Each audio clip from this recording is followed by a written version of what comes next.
चलो यहाँ अब हम लोग बात करने जा रहे हैं किसकी, माइटोसिस। ठीक है, माइटोसिस में जो बात होगी, अब इससे पहले हम लोगों ने बात करी कि भाई सेल जो होती है उसका पूरा एक साइकिल था। थोड़ा सा रिवीजन ले लेते हैं इससे पहले वाले क्लास का, कि आपने कहा सेल साइकिल जो होता है उसमें क्या क्या चीजें आती हैं।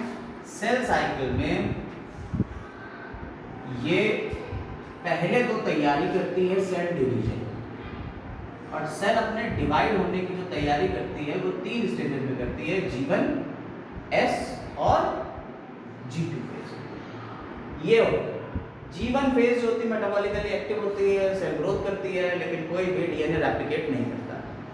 S फेज में डीएनए रेप्लिकेशन होता है, सिंथेसिस फेज कहलाती है। गैप फर्स्ट हो गया, इसमें सिंथेसिस फेज है, डीएनए रेप्लिकेट कर रहा है, लेकिन अगर एनिमल सेल है तो यहाँ पे सेंट्रोसोम भी डुप्लीकेट करेंगे, दो हो जाएंगे। और G2 फेज में प्रोटीन की सिंथेसिस हो रही है। इसके साथ ही साथ यहाँ पे नॉन हिस्टोन प्रोटीन्स की भी सिंथेसिस होती है, और यहाँ पे आपको कुछ और प्रोटीन्स है जो आगे जरूरत होंगे उनकी भी सिंथेसिस हो जाती है। क्लियर, इतनी बात क्लियर हो गई थी। ये प्रिपरेटरी फेज थी, इसे इंटरफेज कहते हैं। आपको ये भी बताया था कि 95% जो होता है वो आपकी प्रिपरेटरी फेज ही रहती है, इंटरफेज ही रहती है। जैसे कि हमने आपको बताया कि हमारी ह्यूमन सेल जो होती है वो कितनी देर में डिवाइड हो जाती है। एक सेल साइकिल अपना पूरा करती है 24 आवर, जिसमें से 23 आवर तो उसके इसी में निकल जाते हैं कि वो तैयारी कर रही है। सिर्फ 1 आवर लगता है जिसमें वो क्या करती है, सीधा का सीधा डिवाइड हो जाती है। ठीक है, तो 1 आवर जो होता है उसमें ये डिवाइड हो रही है। ये जो डिवाइड होने वाली फेज है इसको हम एम फेज या माइटोटिक फेज कहते हैं। माइटोटिक फेज, देखिए माइटोटिक लिखा हो या माइटोसिस लिखा हो, बात एक ही। तो परेशान ना होइएगा, कहीं माइटोटिक लिखते हैं और कहीं माइटोसिस लिखते हैं तो आप परेशान हो रहे हैं, ऐसा मत करिएगा। अब क्लियर हो गई बात। तो इसे एम फेज के नाम से भी जानना है, या ये डिवाइड या डिवीजन फेज। इस फेज को फर्दर 2 पार्ट में हमने डिवाइड किया। पहले तो होगा कैरियोकाइनेसिस। क्या होगा, कैरियोकाइनेसिस। पहला काम इसमें क्या हो जाएगा, कैरियोकाइनेसिस हो जाएगा, यानी न्यूक्लियस का division, division of nucleus. After that क्या होगा, साइटोकाइनेसिस होगा। साइटोकाइनेसिस, साइटोकाइनेसिस मतलब क्या हो जाएगा, डिवीजन ऑफ साइटोप्लाज्म। यानी साइटोप्लाज्म का डिवीजन होगा तो साइटोकाइनेसिस, और न्यूक्लियस का डिवीजन हो रहा है तो कैरियोकाइनेसिस। अब कैरियोकाइनेसिस को भी हमने फर्दर 4 फेजेस में बांट दिया। कौन कौन सी थी, प्रोफेज, मेटाफेज, एनाफेज और टेलोफेज। ठीक है, कोई दिक्कत, इसमें कोई दिक्कत नहीं है, ये बात पता है। अब कम से कम नाम से तो रूबरू हो ही गए कि भाई नाम क्या होते हैं, सेल की जो फेजेस है डिवीजन की, उसके नाम क्या होते हैं, ये तो पता चल गया।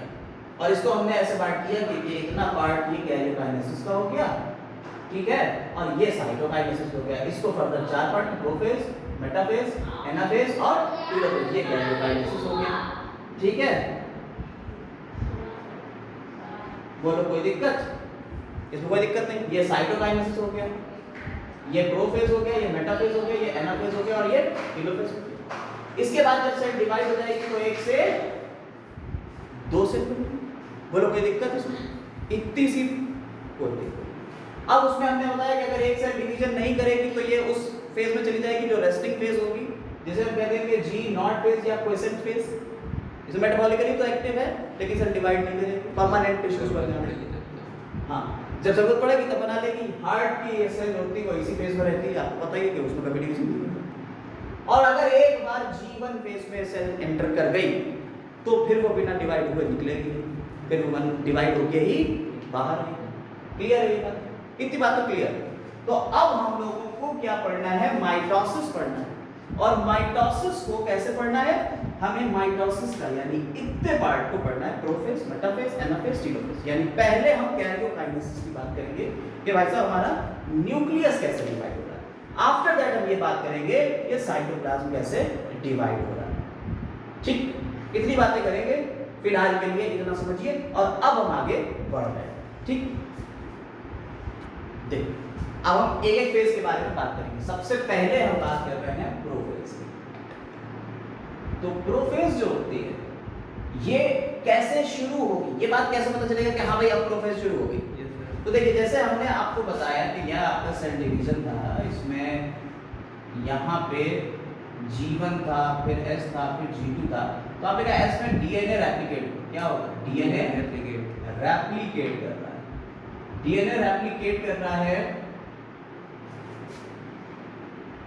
यानी 1 से 2 यहाँ एक डीएनए था, इसका दूसरा मॉलिक्यूल एक और यहीं बन गया, ठीक, ये पूरा उलझा हुआ रहता है। अब क्या हो रहा है, डीएनए रेप्लिकेट करने के बाद कंडेंसेशन, हमने आपको बताया भी था कि जब क्रोमोसोम का फॉर्मेशन होता है, प्रोफेज में क्रोमोसोम का फॉर्मेशन होता है, यहाँ क्रोमोसोम बन जाते हैं, यानी जेनेटिक मटेरियल जो आपका डीएनए है वो कंडेंस हो रहा है, यानी कि इसके ऊपर हिस्टोन प्रोटीन के ऊपर ये कंडेंस होता चला जा रहा है, और ये कंडेंसेशन जहां से शुरू हो जाए, कंडेंसेशन ऑफ क्रोमैटिन मटेरियल जहां से शुरू हो जाएगा, और ये कंडेंसेट होते होते होते होते क्रोमोसोम का एक फॉर्म बनाने लगेगा, हम समझ जाएंगे कि क्या शुरू हो गई है, अब प्रोफेज शुरू हो गई है। प्रोफेज का इनिशिएशन देखिए, हम यहाँ पे आपको दिखा भी दे रहे हैं। देखिए होता क्या है कि आपकी एक सेल, इस सेल में ये आपका न्यूक्लियस है, न्यूक्लियस के अंदर न्यूक्लियोलस होती है, न्यूक्लियोलस के अलावा न्यूक्लियर मेम्ब्रेन होती है, और न्यूक्लियर मेम्ब्रेन के अंदर जो मटेरियल होता है उसे न्यूक्लियोप्लाज्म कहते हैं, और इसके अंदर जो थ्रेड लाइन मटेरियल जैसे क्रोमैटिन रेटिकुलम कहते हैं, नॉन डिवाइडिंग सेल में यही तो होता, ठीक है। अब क्या हो रहा है यहाँ पे, जैसे ही प्रोफेज शुरू होगी, जैसे ही प्रोफेज शुरू होगी, धीरे धीरे न्यूक्लियर मेम्ब्रेन जो है वो डिसअपियर होना शुरू हो जाएगी। न्यूक्लियर मेम्ब्रेन कैसे हो जाएगी? डिसअपियर होना शुरू। और शुरुआत कहाँ से होगी? ये क्रोमैटिन रेटिकुलम धीरे धीरे कंडेंस होगा, एक दूसरे के ऊपर ओवरलैप करते हुए क्रोमोसोम का फॉर्मेशन करना शुरू कर देगा। ठीक, क्रोमोसोम का स्ट्रक्चर आपने देखा ही है कि ये क्रोमोसोम इस तरीके से होगा, ये फॉर्मेट आना है। अल्टीमेटली जब प्रोफेज खत्म होगी तो ये फॉर्मेट आ जाएगा, यानी क्रोमैटिन रेटिकुलम किस में बदल जाएगा? क्रोमोसोम में बदल जाएगा। तो धीरे धीरे यहाँ पे ये कंडेंस हो रहा है, और क्या क्या शुरू हो जाता है? न्यूक्लियोलस, ये जो न्यूक्लियोलस है ना, धीरे धीरे खत्म हो जाती है, डिसअपियर हो जाएगी। कैसी हो जाएगी ये? डिसअपियर, गायब हो जाएगी। न्यूक्लियर मेम्ब्रेन धीरे धीरे रप्चर होने लगेगी, टूटने लगेगी। देखिए अर्ली प्रोफेज, फिर मिड प्रोफेज का डायग्राम जो बना हुआ है एनसीईआरटी में, धीरे धीरे टूटने लगेगी, और ये सारा मटेरियल कहाँ घुलने लगा? साइटोप्लाज्म में। घुलने क्या लगा? ये तो खत्म ही हो गया। न्यूक्लियर मेम्ब्रेन जब टूट गई तो ये भी खत्म हो गया। अब बचा क्या? न्यूक्लियोप्लाज्म लिक्विड ही तो है, ये साइटोप्लाज्म में मर्ज हो गया। और जो क्रोमैटिन मटेरियल था ये किस में बदल जाएगा बेटा? क्रोमैटिन मटेरियल किस में बदल जाएगा? क्रोमोसोम में। क्रोमैटिन मटेरियल से ही तो आपका क्रोमोसोम बन रहा था। समझ में आई बात या नहीं? बोलो। अब देखो क्या हुआ, यहाँ पे आपकी जो सेल है, ये सेल में अब हम तीसरी फेज पे आ गए। पहली फेज में धीरे धीरे ये डिसअपियर होना शुरू होता है, ये डिसअपियर हो गया और ये क्रोमोसोम में बदल गया, और यहाँ ये क्रोमोसोम बन गया। बोलो कोई दिक्कत नहीं सर? प्रोफेज में ये सारे क्रोमोसोम बेचारे ऐसे टहल गए, कह रहे हैं हम बेघर हो गए, हमारा न्यूक्लियस चला गया, अब हम क्या करें? इसके अलावा क्या हुआ? सेल ने कहा कि भाई तुम तो रो ही रहे, हम भी तुम्हें बताएं हमारा क्या क्या गया। गोल्गी बॉडी खत्म हो गई, एंडोप्लाज्मिक रेटिकुलम खत्म हो गई, कह रहे हमारे भी तो ये गए, खाली तुम्हारे थोड़ी मरे, हमारे भी तो खत्म हुए। समझ में आई बात या नहीं? न्यूक्लियोलस गया, न्यूक्लियर मेम्ब्रेन गई, गोल्गी बॉडीज गई, एंडोप्लाज्मिक रेटिकुलम गई। क्यों? एंडोप्लाज्मिक रेटिकुलम भाई इसी के साथ तो कंटिन्यूएशन में थी, और एंडोप्लाज्मिक रेटिकुलम से ही तो गोल्गी बॉडी भी बन रही थी। भाई सबका जाना तो निश्चित था, तय था। अगर न्यूक्लियस खत्म होगा तो ये सब एक साथ ही निकल लेंगे। नहीं समझ कंट्रोल सेंटर हैं? कंट्रोल सेंटर हाँ कंट्रोल, अरे कंट्रोल सेंटर अभी नहीं खत्म हुआ भाई, मेन तो इन्फो तो है, इंफॉर्मेशन तो बदल गई, क्रोमोसोम तो भी बने। और क्रोमोसोम हमने आपको बताया था कि क्रोमोसोम अपने दो क्रोमैटिड्स बना लेते हैं, इन्हें हम क्या कहते हैं? Sister chromatids. तो क्रोमोसोम क्या हो गया? क्रोमैटिड्स। क्रोमोसोम किस में चलते हैं? क्रोमैटिड्स। बोलो कोई दिक्कत नहीं सर? नहीं। अब जरा देखना, ये क्रोमोसोम एक पॉइंट पे, ये क्रोमैटिड्स जो है एक पॉइंट पे जुड़े रहते हैं। इस पॉइंट को क्या कहते हैं? पॉइंट को क्या कहते हैं? सेंट्रोमियर। सेंट्रोसोम नहीं कहते हैं, सेंट्रोमियर कहते हैं। और सेंट्रोसोम अगर ये एनिमल सेल होती, देखो यहीं पे बता देते हैं 2 पॉइंट, अगर ये प्लांट सेल होती तो यहाँ सेंट्रोसोम होता है, लेकिन अगर ये एनिमल सेल होती तो ये सेंट्रोसोम अपोजिट पोल पे चले जाते। और बेटा ये क्या निकालते हैं इससे? स्पिंडल फाइबर्स, और स्पिंडल फाइबर इसके काइनेटोकोर से जुड़े हुए रहते। बोलो समझ में आई बात या नहीं? काइनेटोकोर से जुड़े हुए रहते। कल बताया था काइनेटोकोर होता है यहाँ पे प्रोटीन की एक डिस्क होती है। पिछले क्लास में ये जान चुके हो कि काइनेटोकोर क्या होता है। हमने भाई 2-3 क्रोमोसोम निकाल दिए, अब पूरे 46 क्रोमोसोम मायने निकाले। भाई ये तो समझ में आया कि साहब सर आपने ये बात बताई थी कि ये सेंट्रोसोम होता है, एस फेज में ये भी डुप्लीकेट कर जाता है अगर एनिमल सेल, और ये स्पिंडल फाइबर बना रहा है। क्या बना रहा है? ये स्पिंडल फाइबर बना रहा है। भाई बड़ा सही था सर, सारी चीजें आसान है, आप तो बहुत अच्छा पढ़ा। लेकिन अब हमें ये बताइए कि प्लांट सेल होती तो स्पिंडल फाइबर कहां से बनते? एनिमल सेल थी तो उसने बना दिया सेंट्रोसोम। प्लांट सेल होती तो स्पिंडल फाइबर्स कहां से बनते? ये भी एक बड़ी बात है, दुविधा की बात है, एग्जैक्ट नहीं, चलो बता दें। अगर यहाँ प्लांट सेल होती तो ये स्पिंडल फाइबर्स क्या कहते हैं? एस्ट्रल रेस से बनते थे, इसलिए इन्हें एस्ट्रल स्पिंडल फाइबर्स बोल देते हैं। और अगर यही एनिमल सेल होती तो यहाँ भाई आपने साइटोस्केलेटन पढ़ा है। साइटोस्केलेटन माइक्रोफिलामेंट्स, माइक्रोट्यूब्यूल्स और इंटरमीडिएट फिलामेंट्स से मिलकर बना होता है, और माइक्रोट्यूब्यूल्स से मिलके ही ये स्पिंडल फाइबर बना जो ट्यूबुलिन प्रोटीन का है। ट्यूबुलिन प्रोटीन का माइक्रोट्यूब्यूल्स ही है जो जोड़ के बना रही है। भाई माइक्रोट्यूब्यूल्स तो आपको पूरी सेल में देखने को मिलती है, माइक्रोट्यूब्यूल्स पूरी सेल में देखने को मिलती। तो अगर आपको माइक्रोट्यूब्यूल्स पूरी सेल में देखने को मिल रही तो क्या वो माइक्रोट्यूब्यूल्स यहाँ एनिमल सेल के अलावा प्लांट सेल में नहीं बना सकते स्पिंडल फाइबर्स? बिल्कुल बना सकते हैं। तो प्लांट सेल में भी ये स्पिंडल फाइबर्स बना देती है। क्लियर हो रही है बात या नहीं? इस तरह से ये प्लांट सेल में एन एस्ट्रल स्पिंडल फाइबर है, एन एस्ट्रल स्पिंडल फाइबर है, और एनिमल सेल में एस्ट्रल स्पिंडल फाइबर्स हैं। बोलो कोई दिक्कत? प्लांट सेल में एन एस्ट्रल स्पिंडल फाइबर्स हैं, यानी कि उसमें एस्टर का यूज नहीं हो रहा है, यानी स्पिंडल फाइबर्स बन रहे हैं आपके किससे? डायरेक्ट माइक्रोट्यूब्यूल से। और एनिमल सेल में एस्ट्रल स्पिंडल फाइबर्स हैं, यानी कि स्पिंडल फाइबर किससे बन रहे हैं? सेंट्रोसोम से। कोई दिक्कत इसमें जरा सी भी नहीं। तो अब हम 2 पॉइंट लिखने जा रहे हैं। यहां तक समझ में आ गया है? क्या होगा? न्यूक्लियोलस धीरे धीरे डिसअपियर होना शुरू हुई, न्यूक्लियर मेम्ब्रेन डिसअपियर होना शुरू हुई। जब न्यूक्लियर मेम्ब्रेन गई, एंडोप्लाज्मिक रेटिकुलम गई, एंडोप्लाज्मिक रेटिकुलम गई, और बॉडी गई, इतनी चीजें चली गई। और ये जो क्रोमैटिन रेटिकुलम था ये कंडेंस होकर क्या बना देता है? क्रोमोसोम। और क्रोमोसोम में 2 क्रोमैटिड्स हैं जो एक दूसरे को जोड़े रहते हैं, एक पॉइंट पे जुड़े होते हैं। इस पॉइंट को कहते हैं सेंट्रोमियर। सेंट्रोमियर बताया तो? कोई दिक्कत? और सेंट्रोमियर के ही बेसिस पे हमने आपको क्रोमोसोम के टाइप बता दिए थे। कौन कौन से थे? एक्रोसेंट्रिक, टीलोसेंट्रिक, सब मेटासेंट्रिक और मेटासेंट्रिक। लवचीज मैट बताया था? याद आया? तो ये आपका पूरा हो गया। अब हम 2 पॉइंट लिखने जा रहे हैं, उन 2 पॉइंट्स को जरा देख लीजिए। देखो, तो फाइनली अगर प्रोफेज खत्म होती है, फाइनली प्रोफेज जब खत्म होती है तो आपको 2 पॉइंट याद रखना है कि ये 2 पॉइंट खत्म हो। शुरू जब होगी तो क्या होगा? कंडेंसेशन ऑफ क्रोमैटिन मटेरियल हो गया तो शुरू होगी। जब खत्म होगी तो 2 पॉइंट आपको याद रखना है। Chromatin material condenses to form compact mitotic chromosomes. क्या बन गए आपके? क्रोमोसोम्स बन गए। अभी हमने आपको बताया कि क्रोमोसोम्स बन जाते हैं। Chromosomes are seen to be composed of 2 chromatids. हमने आपको बताया कि क्रोमोसोम्स जो होते हैं 2 क्रोमैटिड्स के बने होते हैं। हमने कह दिया दोनों बहनें हैं एक दूसरे की, सिस्टर क्रोमैटिड्स हैं, ठीक? Attach together at the centromere. कहां पे अटैच है? सेंट्रोमियर के ऊपर ही दोनों एक दूसरे से अटैच रहते हैं। सेंट्रोसोम, अब बात किसकी आई? सेंट्रोसोम जो अंडर को था डुप्लीकेशन, कहां पे? इंटरफेस में। हमने आपको बताया एस फेस के ऊपर सेंट्रोसोम डुप्लीकेट करता था, begins to move towards opposite poles, opposite pole की तरफ जाएगा। हमने बताया आपको कि अपोजिट पोल की तरफ ये चला जाता है, धीरे धीरे पहुंचता है सेंट्रोसोम।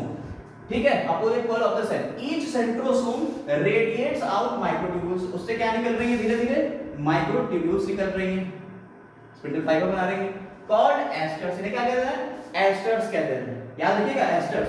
और टू एस्टर्स टुगेदर, दो एस्टर्स इधर की और इधर की, asters together with spindle fibres, किसके साथ में, स्पिंडल फाइबर्स के साथ में, फॉर्म्स माइटोटिक अपरेटस। ये याद रखिएगा कि माइटोटिक अपरेटस क्या होता है, दो एस्टर्स हैं, एक इधर का एस्टर और एक इधर का एस्टर, और बीच में क्या है, स्पिंडल फाइबर्स हैं। तो स्पिंडल फाइबर्स एस्टर्स के साथ मिलकर क्या बना दे रहे हैं, माइटोटिक अपरेटस।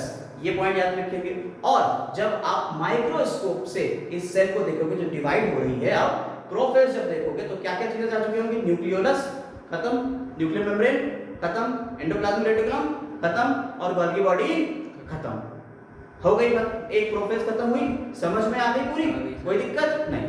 अब हम लोग पढ़ेंगे मेटाफेज। हाँ देखो, अब बात कर रहे हैं हम लोग किसकी, मेटाफेज। मेटाफेज जैसे कि हमने प्रोफेज बताया कि जैसे ही कंडेंसेशन शुरू हुआ हमने क्या मान लिया, प्रोफेज शुरू हुई।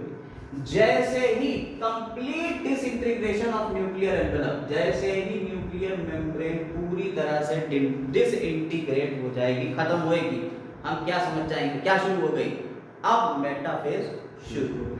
देखिए एक और बात बता दें, जो हमने पीछे डायग्राम आपको बताया था ना कि प्रोफेज से, जो प्रोफेज थी उसमें लास्ट हमने बता दिया था कि प्रोफेज है, और प्रोफेज में ये क्रोमोसोम पूरे में घूम रहे थे, और हमने आपको बताया था कि ये काइनेटोकोर से जुड़े, काइनेटोकोर से जुड़े। तो असल में जो काइनेटोकोर से जुड़े होते हैं ना, ये प्रोफेज, लास्ट प्रोफेज के बाद और माइटोसिस के पहले का सीन, ट्रांजिशन सीन है ये। भाई सेल साइकिल चल रहा है, आपको कैसे पता चल रहा है कौन सी सेल कौन सी स्टेज में है। तो अगर आपको ये क्रोमोसोम्स इधर उधर फैले हुए बिखरे हुए दिख रहे हैं, ठीक है, और वो किससे कनेक्टेड है, स्पिंडल फाइबर्स से कनेक्टेड है, ठीक है। तो अगर क्रोमोसोम किससे कनेक्टेड है, स्पिंडल फाइबर्स से कनेक्टेड है, काइनेटोकोर से, तो हम समझ जाएंगे कौन सी स्टेज आ गई है बेटा, ये मेटाफेज नहीं आई, ये ट्रांजिशन स्टेज है, ट्रांजिशन टू मेटाफेज। ठीक है। आपको यहाँ डायग्राम एनसीईआरटी में दिया हुआ भी है कि वो एस्टर्स से जुड़े हुए भी हैं और वो बिखरे हुए भी हैं। अब क्या होगा, अब ये धीरे धीरे सारे क्रोमोसोम्स जो हैं, ये सारे क्रोमोसोम्स धीरे धीरे धीरे धीरे धीरे धीरे धीरे धीरे कहाँ जाएंगे, बीचों बीच में। यानी कि सारे क्रोमोसोम्स अब कहाँ आ रहे हैं, सारे क्रोमोसोम्स मूव करेंगे कहाँ, बीचों बीच में। ये क्रोमोसोम सारे के सारे अरेंज हो जाएंगे कुछ इस तरह से। इसे हम इक्वाटोरियल प्लेट भी कह देते हैं। इसे क्या कह देते हैं, इक्वाटोरियल प्लेन या इक्वाटोरियल प्लेट, या इसे माइटोटिक या मेटाफेजिक प्लेट कहते हैं। क्या कह सकते हैं, मेटाफेजिक, ठीक है। मेटाफेज की एक प्लेट आ गई। तो मेटाफेज की कैरेक्टरिस्टिक क्या है, आप समझ लीजिए, जहां क्रोमोसोम बीचों बीच में आपको लगे मिल जाए, सारे क्रोमोसोम बीचों बीच में, इक्वाटोरियल प्लेट के ऊपर। कहां पे, इक्वाटोरियल, जो मिड प्लेट है बीचों बीच में, क्या कह रहे हैं, इक्वाटोरियल प्लेट। अगर वहां आ गए हैं और ये कनेक्टेड तो हो गई, देखिए ये काइनेटोकोर होता है, हमने आपको बताया एक क्रोमोसोम, बीच में सेंट्रोमियर, इधर एक प्रोटीन की कवरिंग, इधर एक प्रोटीन की कवरिंग, ये क्या कहलाती है, काइनेटोकोर। और ये बीच में क्या है, सेंट्रोमियर। काइनेटोकोर से कौन कनेक्ट रहता है, स्पिंडल फाइबर्स। तो काइनेटोकोर से इधर स्पिंडल फाइबर कनेक्ट, काइनेटोकोर से इधर स्पिंडल फाइबर कनेक्ट, काइनेटोकोर से इधर स्पिंडल फाइबर कनेक्ट, नीचे भी तो होगा। और इस तरह से दो क्रोमैटिड्स एक दूसरे से कनेक्ट हैं। मेटाफेज में हमने आपको बताया कि क्रोमोसोम धीरे धीरे बनना शुरू होता है, प्रोफेज में क्रोमोसोम धीरे धीरे बनना शुरू होता है। और अगर आपको क्रोमोसोम की स्टडी करना है, बाहर से देखना है, मॉर्फोलॉजी देखना है, तो देख लीजिए, morphology of chromosomes is most easily studied in this stage. अगर आप मॉर्फोलॉजी पढ़ना चाहते हो, क्रोमोसोम कैसा दिखता है, सेल में कैसा विजिबिलिटी है क्रोमोसोम की, कैसा बाहर से दिखता है, हमने आपको स्ट्रक्चर दिखाया था क्रोमोसोम का, तो किस स्टेज में स्टडी करोगे क्रोमोसोम की, मेटाफेज। क्लियर है बेटा, कोई दिक्कत इसमें? ठीक है, ये पूरे साइटोप्लाज्म में फैले हुए थे, फिर धीरे धीरे धीरे धीरे कहाँ आ गए, ये सारे के सारे इक्वेटोरियल प्लेट के ऊपर आ गए, और यहाँ जैसे ही आ गए हमारी कौन सी स्टेज खत्म हो गई, मेटाफेज खत्म हो गई। ठीक, चल अब मान लीजिए स्टेज पे आ। तो यहाँ जैसे हमने प्रोफेज में 2 पॉइंट लिखे थे लास्ट में कि भाई क्या क्या चीजें होती हैं, तो ऐसे ही यहाँ लास्ट के 2 पॉइंट्स में लीजिए मेटाफेज के। Spindle fibres attach to kinetochores of chromosomes, chromosome के काइटोकोर से स्पिंडल फाइबर्स अटैच, जैसा कि हमने आपको बताया कि ये क्रोमोसोम हो गया, इसमें ये काइटोकोर था और यहाँ कनेक्ट है कौन, स्पिंडल फाइबर्स। ठीक, chromosomes are moved to spindle equator, आपको बताया कि सारे के सारे जो बिखरे हुए क्रोमोसोम थे वो कहाँ आ जाते हैं, बीचों बीच में आ रहे हैं, इस जगह पे आ रहे हैं, ये स्पिंडल इक्वेटर, सारे के सारे क्रोमोसोम कहाँ जाते हैं, spindle equator, and get aligned along metaphase plate, और सारे के सारे अलाइन हो जाते हैं, यानी सब आगे खड़े हो जाते हैं यहाँ पे, इस तरह से ये सारे के सारे यहाँ अरेंज हो गए, सब ऐसे आके align through spindle fibres to both poles, इधर वाले पोल के और इधर वाले पोल के स्पिंडल फाइबर्स के थ्रू ये यहाँ आके अरेंज है। अब क्या होता है, अब अगला स्टेप आता है, अब कंडेंसेशन शुरू होता है। स्पिंडल फाइबर्स जो होते हैं ना रबर जैसे होते हैं, जैसे आपकी इलास्टिक होती है ना, इलास्टिक में क्या होता है, आपसे खींच दो, फिर वो चाहती है कि हम सिकुड़ जाएं, तो खींचना चाहती है, बिल्कुल ऐसे ही स्पिंडल फाइबर्स जो है ना वो यहाँ से कनेक्ट है, स्पिंडल फाइबर्स ये चाहेंगे कि भाई हम ऊपर जाएं, अपनी तरफ मेंटेन करें, और ये वाले स्पिंडल फाइबर्स ये चाहेंगे कि हम नीचे चले जाएं। अरे समझ रहे हो बात, ये चाहेंगे हम ऊपर चले जाएं, नीचे वाले चाहेंगे हम अपने अपने पोल्स की तरफ चले जाएं, अपने अपने पोल्स की तरफ चले, फंसा कौन बीच में, प्रोफेसर अरे तुम हमें उधर ले जा, वो यार तुम हमें उधर ले जा, नहीं समझ पा रहे हो, तो बीच से बेचारा क्या हो जाएगा, वो कटेगा नहीं कटेगा, समझ रहे बात।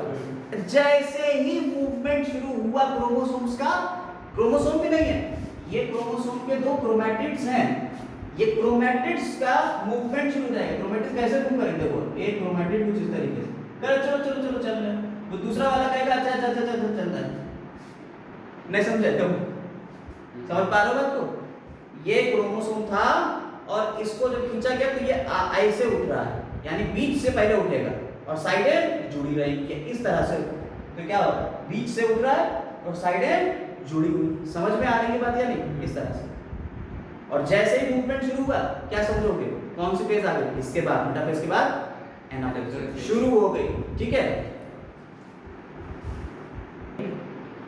देखो पहले देखो क्या कह रहे हैं, जब एनाफेज स्टेज आ रही, हमने आपको बताया, अभी हमने आपको बताया, क्या बताया कि मेटाफेज जो होती है उसमें ये सब के सब बीचों बीच में है, ये इस तरह से है, ठीक है, और ये इधर से चिपके हुए हैं, ये इधर चिपके हुए हैं, इधर चिपके हुए हैं, ये सब एक से चिपके हुए हैं ऐसे, ठीक। तो ये कह रहे हैं कि each chromosome arrange at the metaphase plate, arrange का, और क्या हो रहा है, अचानक से स्प्लिट साइमल्टेनियसली, हर क्रोमोसोम स्प्लिट हो रहा है, अलग हो रहा है, ये जुड़ा होता है, ये अलग स्प्लिट हो रहा है साइमल्टेनियसली, एक साथ, एंड द 2 डॉटर क्रोमैटिड्स, और ये जो 2 क्रोमैटिड बने ना जो अलग अलग जा रहे हैं, इन्हें हमने क्या कह दिया, डॉटर क्रोमैटिड, ये क्या हो गया, डॉटर क्रोमैटिड्स, यानी अब बच्चियां आ गई हैं, क्रोमैटिड्स नहीं रहे, अब उन्हें हम क्या कह रहे हैं, डॉटर क्रोमैटिड्स नाउ रिफर्ड, अब उन्हें क्या कहते हैं, अब वो नहीं बच्ची रह गई, to the edge daughter chromosomes, हम उन्हें क्या कह देंगे, डॉटर क्रोमोसोम। अब इन्हें क्रोमैटिड्स ना कहते, अब जब से ये अलग हुए ये, इन्हें क्रोमैटिड्स ना कहके क्या कह देंगे, डॉटर क्रोमोसोम्स कहते हैं, of the future daughter nucleus, जो अगली न्यूक्लियस आएगा उसके ये बच्चे यही बनाएंगे क्रोमैटिड रेटिकुलम, तो ये क्या हो गया, डॉटर क्रोमोसोम हो गया, फ्यूचर डॉटर न्यूक्लियाई के, ठीक है, being their migration towards the 2 opposite poles, और जब ये क्या कर रहे थे, जब ये 2 ऑपोजिट पोल्स की तरफ माइग्रेट कर रहे थे, मूव कर रहे थे, तब इसको हमने क्या कह दिया, डॉटर क्रोमोसोम, डॉटर न्यूक्लियाई के डॉटर क्रोमोसोम्स। क्लियर, ये पॉइंट क्लियर हुआ, यानी कि ये ऐसे नहीं है, अब ये ऐसे हो गए, ये जा रहे हैं, अलविदा कह रहे हैं थोड़ी देर में, एनाफेज में ये, अब ये अलविदा कह रहे हैं, मेटाफेज से अब ये आ गए किसमें, एनाफेज। जैसे ही तुम्हें ये दिखे कि ये 2 अपोजिट पोल की तरफ जाने लगे, ये देखो चले गए। और ये सेंट्रोमियर कहाँ है? सेंट्रोमियर किस तरफ है? सेंट्रोमियर की तरफ भाग रहा है, पोल्स की तरफ, और इनके पैर पीछे पीछे आ रहे हैं। अरे भैया हमें भी तो ले चलो साथ में। नहीं समझ में आई बात? ये ऐसे मूव करते हुए जा रहे हैं, दिख रहा है? तो ये क्या है? ये इसका ऊपर ये हो गया सेंट्रोमियर, और ये इसके दो क्रोमैटिड्स हो गए। ये ट्रेल कर रहे हैं पीछे की तरफ। तो क्या हो रहा है? Chromosomes trailing behind. हेंस देखो यहां क्या हो रहा है? each chromosome as each chromosome move away from equatorial plate, जैसे जैसे क्रोमोसोम इक्वेटोरियल प्लेट के ऊपर जा रहा है, the centromere क्या कर रहे हैं? of each chromosome remains directed towards the pole। देखो सेंट्रोमियर किस तरफ है? पोल्स की तरफ है डायरेक्टेड। देखो सेंट्रोमियर सारे किधर है? पोल्स की तरफ डायरेक्टेड है। इधर वाले सेंट्रोमियर इस पोल की तरफ डायरेक्टेड है। अरे नहीं समझ में आई बात? कि जैसे जैसे क्रोमोसोम ऊपर जा रहा है, इसके सेंट्रोमियर तो पीछे की तरफ डायरेक्टेड है, और जो इसकी आर्म बची, जो पीछे वाली आर्म है, वो ट्रेल कर रही है पीछे पीछे, रगड़ती हुई चली आ रही है। नहीं समझ में आई बात? बोलो कोई दिक्कत इसमें? नहीं समझ में आ गई? ये पूरा स्टेप समझ में आया? तो इस तरह से कौन सी फेज अब खत्म हो रही है? एनाफेज। तो जैसे हमने आपको प्रोफेज में खत्म होते होते 2 पॉइंट दिए, ठीक, ऐसे ही मेटाफेज में खत्म होते होते 2 पॉइंट दिए। अब एनाफेज के खत्म होते होते 2 पॉइंट और ले लीजिए, ठीक है? देखिए 2 पॉइंट यहाँ पे याद रखने वाले क्या रह गए? देखिए वो दो पॉइंट ही मेन है जो हम किसी के देते चले हैं। पहला point chromosome split and chromatid separate. Chromosome split हो रहा है, उसके क्रोमैटिड क्या हो रहा है? देखो सेपरेट हो रहा है, अलग अलग हो रहा है। सेंट्रोमियर स्प्लिट हो रहा है। ये सेंट्रोमियर, ये जो जुड़ा हुआ था, ये पॉइंट सेंट्रोमियर, ये स्प्लिट हो रहा है, स्प्लिट होता हुआ दिख रहा है। ये स्प्लिट हो गया, 2 सेंट्रोमियर हो गए। और इसके क्रोमैटिड्स देखो अपोजिट पोल की तरफ जा रहे हैं। Chromatids move to the opposite pole. 2 point आपके क्लियर हो। यानी आप जब कभी ऑब्जेक्टिव क्वेश्चन लगाओगे ना, तो ये कैरेक्टरिस्टिक फीचर से क्वेश्चन आ जाते हैं। ऑब्जेक्टिव क्वेश्चन है ये सिर्फ इन 2 पॉइंट से आएंगे कि अगर ऐसा हो रहा है तो कौन सी स्टेज है, नीचे लिख देंगे प्रोफेज बेटा फिर ना फिर यानी ऑप्शन वही 4 रहेंगे, ऊपर बदल देंगे। अगर ऐसा हो रहा है तो क्या होगा, ऐसा हो रहा है तो क्या होगा, ऐसा हो रहा है तो क्या होगा, ऐसा हो रहा है तो क्या होगा। प्रोफेज बेटा फिर ना फिर, ठीक। अब आपने एक बात समझी। देखो अब यहीं से हम लोग अगली फेज की तरफ बढ़ रहे हैं, यानी कि एनाफेज के बाद टीलोफेज आ रही है। तो अब देखिएगा जरा, आपने ये बात समझी थी कि ये क्रोमैटिन था, न्यूक्लियस के अंदर ये क्रोमैटिन था। क्रोमैटिन जब कंडेंस हो गया, एक के ऊपर एक आता चला गया, तब ये एक कंडेंस स्ट्रक्चर बना, जिसे हमने क्या कह दिया? क्रोमोसोम। और ये 2 क्रोमैटिड्स थे, ठीक। जरा देखिएगा ध्यान से, ये 2 क्रोमैटिड्स थे। फिर क्या हुआ? प्रोफेज में तो ये पूरा बन गया। मेटाफेज में क्या हुआ? इन क्रोमैटिड्स के ऊपर स्पिंडल फाइबर लगे, और ये मेटाफेज में आ गया बीचों बीच में। ये कुछ इस तरह से, ये इस तरह से आ गया। समझ में आएगा? एनाफेज में क्या हुआ? ये भाई साहब अपोजिट पोल की तरफ चल दिए, हटके अलग अलग हो गए, और ये स्प्लिट होके कहाँ चले गए? अपोजिट पोल की तरफ चलने लगे। तो कंडेंस हुआ था ना, तो क्रोमोसोम बना था। याद रखो प्रोफेज में जो जो चीजें गई थी, क्या क्या गया था? प्रोफेज में आपकी न्यूक्लियर मेम्ब्रेन चली गई थी, न्यूक्लियोलस चली गई थी, क्रोमैटिन रेटिकुलम क्रोमोसोम में बदल गए थे, एंडोप्लाज्मिक रेटिकुलम चली गई थी, गोल्गी बॉडी चली गई थी भैया। जो जो गया था, बाप का, भाई का, दादा का, सबका बदला लेगा तेरा फाइजल। टीलोफेज में सब आ जाएगा। टीलोफेज में क्या होगा? सब वापस आ जाएगा। तो टीलोफेज में भाई साहब यहाँ सारी चीजें वापस आ जाएंगी, यानी क्रोमोसोम। अब ये क्या थे? जो क्रोमैटिड्स थे, ये डॉटर क्रोमैटिड्स। अब ये डॉटर क्रोमैटिड्स क्या बन गए थे? याद करो, ये डॉटर क्रोमैटिड्स अब बच्चियां हैं किसकी? नए न्यूक्लियस की, क्रोमोसोम की बच्चियां हैं। नहीं समझे? डॉटर क्रोमोसोम है ये। अब डॉटर क्रोमैटिड्स नहीं है, सिस्टर क्रोमैटिड्स। अब क्या है ये? डॉटर क्रोमोसोम है। और क्रोमोसोम कैसे बना था? कंडेंसेशन से बना था। अब ये क्रोमोसोम से वापस क्या बनेगा? डीकंडेंस हो जाएगा। क्या शुरू हो जाएगा अब यहाँ? डीकंडेंसेशन। क्रोमोसोम फिर से फैलना शुरू हो जाएगा। उसके अंदर जो डीएनए बिल्कुल एक दूसरे में मिला हुआ था, वो अलग अलग होकर फैलेगा। चलो आराम मिला, सेल डिवाइड होने चलता। यानी कि क्रोमोसोम से अब क्या होगा? Chromatin reticulum. समझ में आई बात? यानी पहले क्रोमैटिन रेटिकुलम से क्या बने? क्रोमोसोम बने। अब वापस से क्रोमोसोम से क्रोमैटिन रेटिकुलम बन जाएगी। बात समझ में आई या नहीं? अच्छा एक बात समझना, यहीं पे एक बात तुम्हें समझा दूं। देखो ये क्रोमोसोम तुम्हारे मान लो कितने थे? 46 क्रोमोसोम ऐसे ही अलाइन हुए थे, एक दूसरे के बिल्कुल सीध में थे 46 क्रोमोसोम। 46 क्रोमैटिड्स ऊपर जा रहे हैं, 46 क्रोमैटिड्स ऊपर जा रहे थे और 46 ही क्रोमैटिड्स नीचे गए। बोलो बोलो, हुए ना? 46 क्रोमैटिड ऊपर गए और 46 ही क्रोमैटिड नीचे की तरफ गए। भाई ये क्रोमैटिड नहीं है, अभी हम क्या बोल रहे हैं? क्रोमोसोम। यानी कि 46 क्रोमोसोम ऊपर जा चुके हैं और 46 क्रोमोसोम नीचे आ चुके हैं। यानी कि अब इसके बाद क्या बनना है इसके आसपास? ये क्रोमोसोम डीकंडेंस होके क्या बना देगा? Chromatin reticulum. यस, एक ऊपर वाले हाँ क्रोमैटिड गए थे। भाई यही तो बात समझाना थी कि ये समझ नहीं पाए, गया तो एक था और कह रहे हैं फिर इसे क्रोमोसोम। ये बात समझ नहीं है, ये बात समझ में आएगी इंटरफेस से। आपने जब इंटरफेस पढ़ी थी, याद करो, आपने इंटरफेस पढ़ी थी और इंटरफेस जब पढ़ी थी ना, जहाँ तैयारियां हो रही थी, लड़की दावत में जाने की तैयारी में थी, उसने सारे कपड़े तैयार कर लिए थे 1 महीने में और उन्हीं में उसने क्या करा था? डीएनए रेप्लिकेट कर दिया था भाई। डीएनए रेप्लिकेशन हुआ था। कहाँ हुआ था याद है? कौन सी फेज में हुआ था? S phase, synthesis phase. Replication को हम दूसरे नाम से भी जानते हैं, डुप्लीकेशन।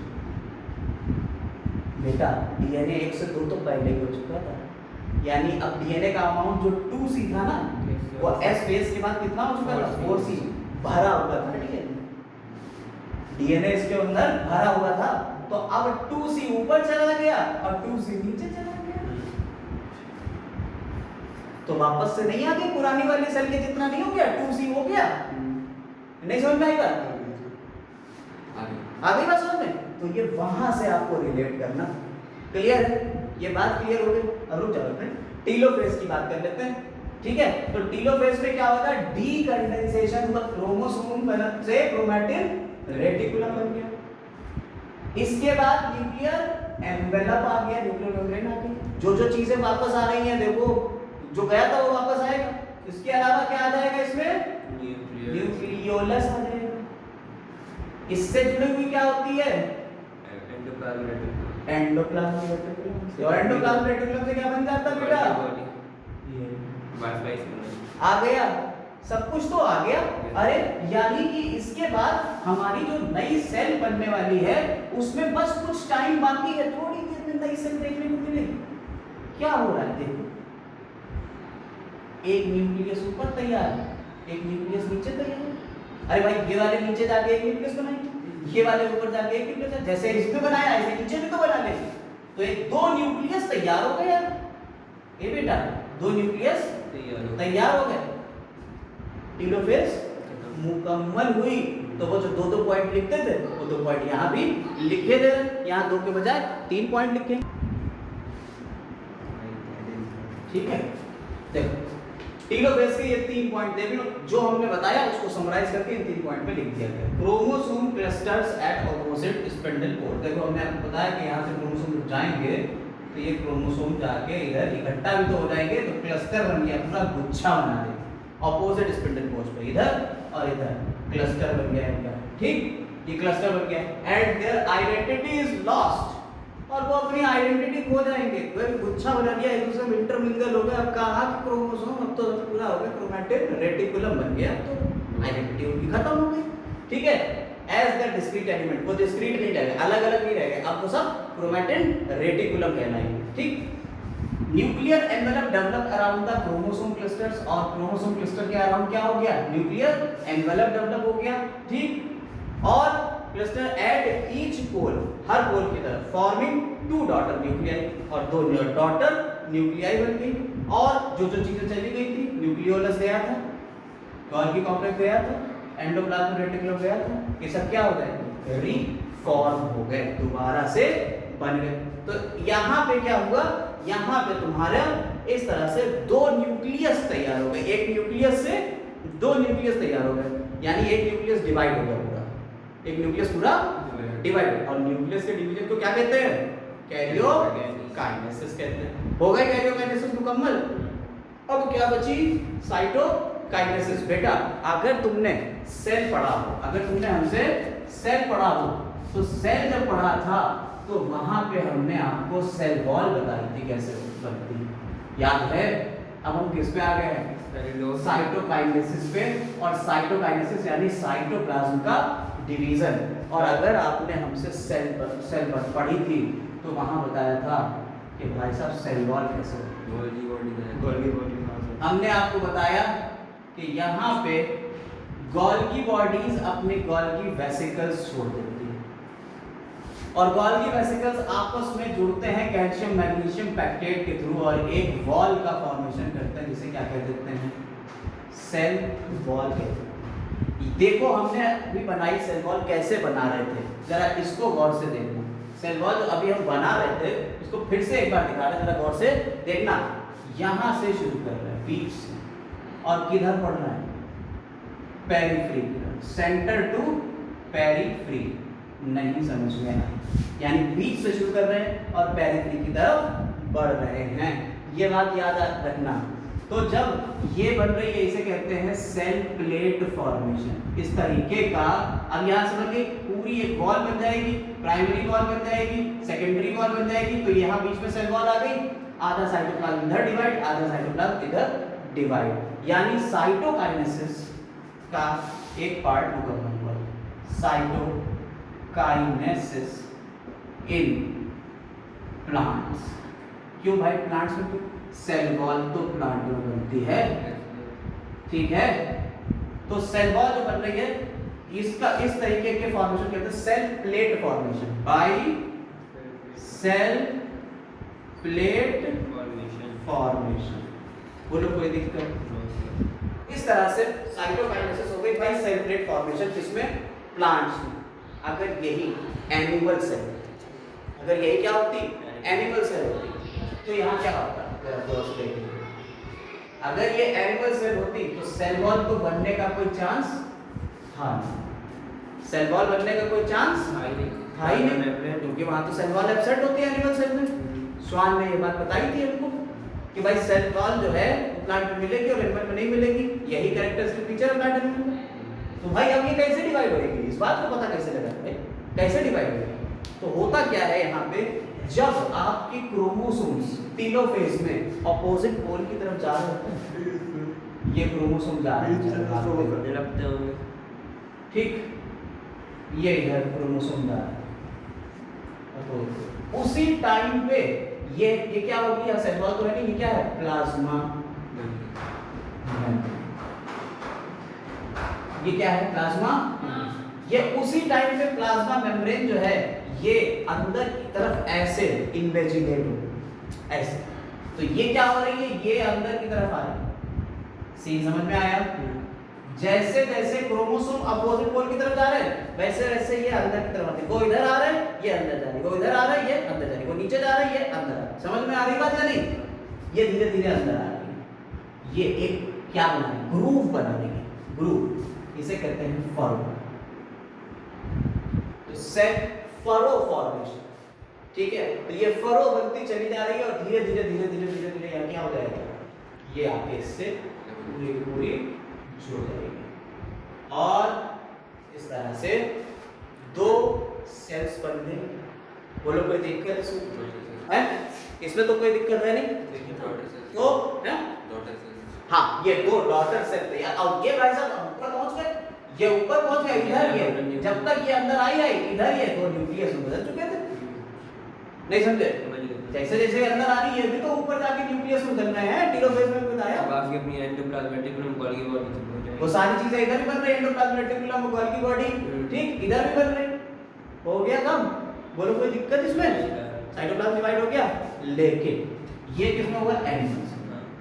ये न्यूक्लियस बनाती है ना, ये एनिमल सेल में हुआ बाई सेल फोरो फॉर्मेशन, ठीक है? और प्लांट सेल में हो गया बाई सेल प्लेट फॉर्मेशन। दो तरीके से क्या हो रही है? साइटोकाइनेसिस क्या चल रही है? Cytokinesis kinesis, kinesis, cytokinesis. Cyto मतलब सेल की, साइटोप्लाज्म की, और काइनेसिस का मतलब हो गया डिवीजन। तो साइटोप्लाज्म का डिवीजन चल रहा है। अब जरा एक पॉइंट देखो गौर से, अगर यहां पे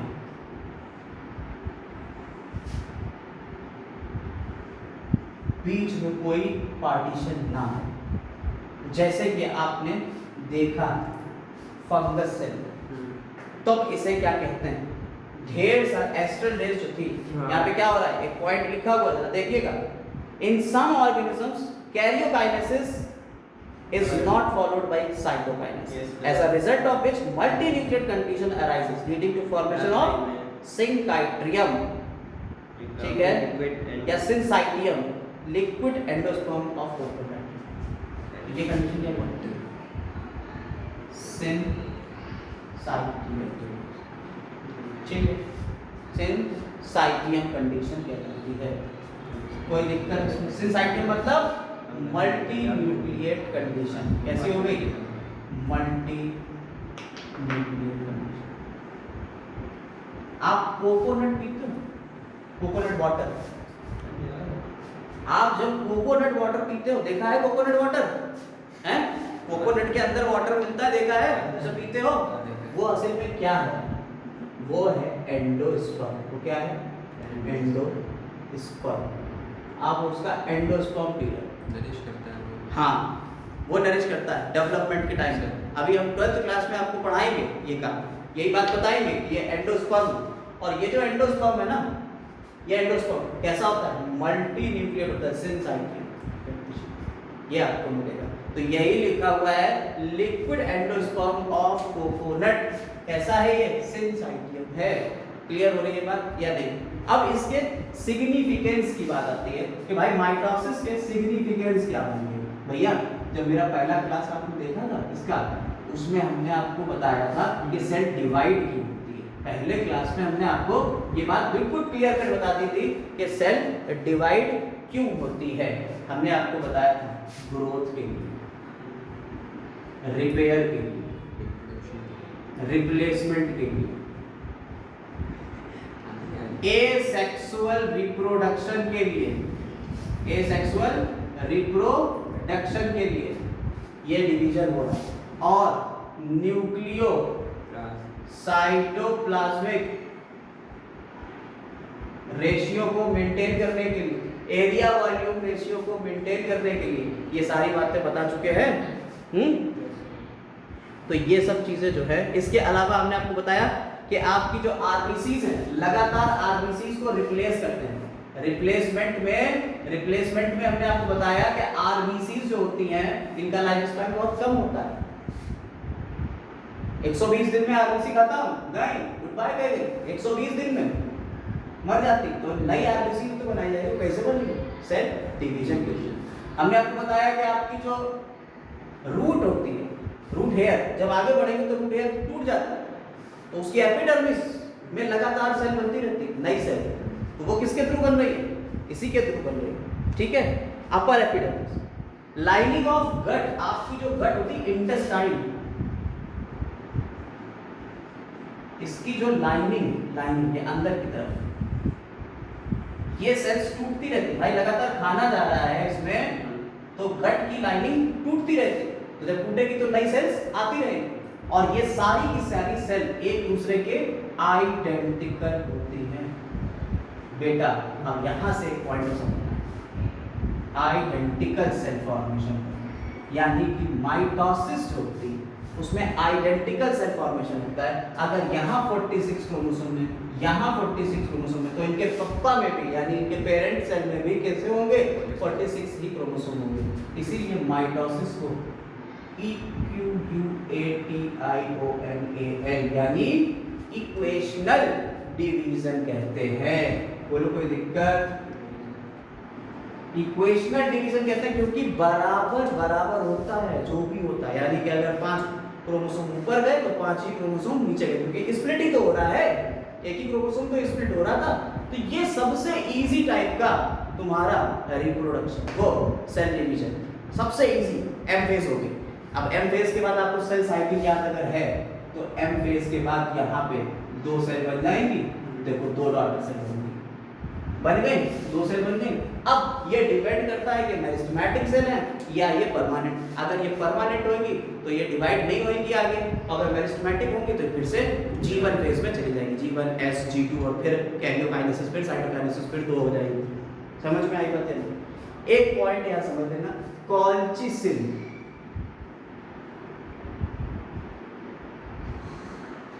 ये mitotic poison, colchicine spindle fibres को बनने नहीं देता है। कॉल्चिसिन किसको बनने नहीं देता है? स्पिंडल फाइबर्स का फॉर्मेशन ही नहीं होने देगा। और जब स्पिंडल फाइबर्स का फॉर्मेशन नहीं होगा तो क्रोमोसोम तो बन गए और ये डिवाइड होएंगे नहीं। स्पिंडल फाइबर नहीं बनेंगे तो क्रोमोसोम डिवाइड होंगे नहीं। और अगर क्रोमोसोम डिवाइड नहीं हो तो ये आइडेंटिकल सेल है, ये तो समझ में आ गया। ये क्या है, ये इसका सिग्निफिकेंस है, क्यों होता है सेल डिवीजन। आइडेंटिकल सेल बनाने के लिए, ग्रोथ के लिए, रिपेयर के लिए, रिप्लेसमेंट के लिए। रिप्लेसमेंट क्या हो जाएगा? आरबीसी में हो जाएगा, आपके आउटर एपिडर्मिस में हो जाएगा, इसके अलावा गट की लाइनिंग में हो जाएगा। ठीक, इसके अलावा न्यूक्लियोसाइटोप्लाज्म रेशियो को मेंटेन करने के लिए, एसेक्सुअल रिप्रोडक्शन के लिए और एरिया वॉल्यूम रेशियो को मेंटेन करने के लिए ऐसा होता है। सिग्निफिकेंस समझ में आया? इसके अलावा अभी हम आपको क्या बता रहे थे? कॉल्चिसिन के बारे में। कॉल्चिसिन जो होता है इसे माइटोटिक पॉइजन बोलते हैं। ये क्या करता है, फैमिली लिलिएसी में ये देखने को मिलता है। फैमिली लिलिएसी जो आपके सिलेबस में नहीं रही। कॉल्चिसिन जो है ये क्या करता है, स्पिंडल फाइबर्स का फॉर्मेशन होने नहीं देता है। यहां क्रोमोसोम तैयार है और स्पिंडल फाइबर बनेगा नहीं तो इसे दो क्रोमोसोम को एक साथ अलग अलग तो करेगा नहीं। तो क्रोमोसोम 2 के कैसे हो गए? 4 आ गए। तो ये सेल में 2 के 4 क्रोमोसोम हो गए। क्रोमोसोम की प्लॉइडी बढ़ गई, यानी अगर हैप्लॉइड सेल थी तो वो कैसी हो गई? डिप्लॉइड हो गई। और अगर डिप्लॉइड 2n थी तो 2 के 4 हो गए तो टेट्राप्लॉइड हो गई। यानी कि क्रोमोसोम्स में नंबर्स में इंक्रीमेंट हो जाएगा अगर हम कॉल्चिसिन से ट्रीट करेंगे। कॉल्चिसिन एक माइटोटिक पॉइजन होता है, तो माइटोसिस को होने नहीं दे रहा है। माइटोसिस का प्रोसेस ही इसने रोक दिया। भैया मेटाफेज में जाके इसने सब काम ही खत्म कर दिया, प्रोफेज के आगे बढ़ने नहीं देता। मेटाफेज में सब रुक गया। कॉल्चिसिन अगर लगा दिया है तो इसके आगे सेल डिवीजन ही नहीं होगा, वो स्पिंडल फाइबर को बनने ही नहीं दे। तो अगर आगे बना नहीं तो क्रोमोसोम तो बन गए, डबल भी हो गया तो क्रोमोसोम मटेरियल सब पूरा डबल हो गया तो क्रोमोसोम भी डबल हो गए इधर आके मेटाफेज में। और जब मेटाफेज में आके क्रोमोसोम डबल हो गए तो ये सेल पूरी की पूरी वैसे ही तो रही। तो जो नई सेल बनी यानी यही अब नई सेल कहलाएगी। तो जो नई सेल है वो पुरानी सेल से क्रोमोसोम में नंबर उसके ज्यादा हो गए, डबल हो जाएंगे, जितने थे उसके डबल हो जाएंगे। समझ में आएगा? तो क्रोमोसोम की डबलिंग हो जाती है कॉल्चिसिन के ट्रीटमेंट से। और कॉल्चिसिन माइटोसिस को रोक देता है, इसलिए माइटोटिक पॉइजन भी कहलाता है। इस तरह से आपकी माइटोसिस खत्म हो जाती है। लेकिन अब मेरा एक काम आप करेंगे, कमेंट में आप बताएंगे हमें कि माइटोसिस टर्म किसने दी। The term mitosis is given by. ठीक, ये आपका काम है, कमेंट सेक्शन में आप लिखिए।